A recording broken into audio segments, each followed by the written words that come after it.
नाज़रीन, पिछले एपिसोड में आपने देखा कि राजकुमारी जगत को बेवक्ता दर्द महसूस होने की वजह से साहिब जान उन्हें पूरी और सही तरह से जांच कर वहां से रुखसत हो जाती है। दासी समाचार लाती हैं कि शहजादे उसी शाम उनसे मिलने आएंगे और रात वही बिताएंगे। लेकिन जगत को ये बात सुनकर जरा से भी खुशी महसूस नहीं होती।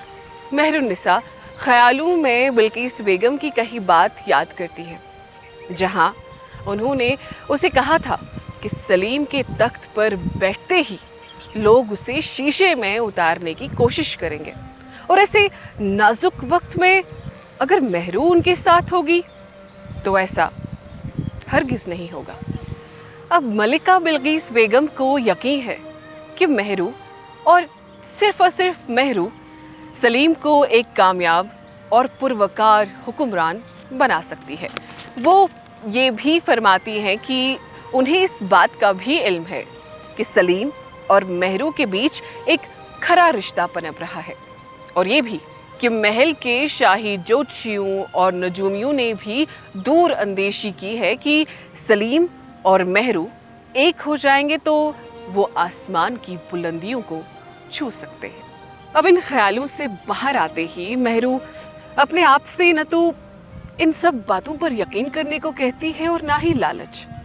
उसके पास सोई हुई दिलाराम जब उससे खुद से बड़बड़ाने का सबब पूछती है ना, तो मेहरू उसे बिल्किस बेगम का सारा किस्सा दिल खोल कर बयान कर देती है।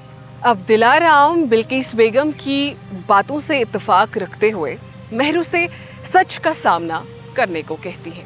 वो ये भी कहती हैं कि मलिका बिल्किस बेगम की कही बात एक दिन ज़रूर हकीकत का रूप लेगी। वो मेहरू से सलीम की मोहब्बत की आँच को महसूस करने को कहती है, और ये भी कि अगर खुदा ने चाहा तो मीना बाज़ार में उन दोनों की मुलाकात ज़रूर होगी। मलिका माँ अस्करी के बारे में पूछताछ करती हैं। यहाँ हमें पहली बार पता चलता है कि खुसरो के पैदा होने के इब्तिदाई दिनों बाद ही उसे अस्करी के हवाले कर दिया गया था, क्योंकि वो अच्छी तरह इस बात से वाकिफ़ हैं कि शहजादों की परवरिश किस तरह होनी चाहिए। चले आगे देखते हैं क्या होता है।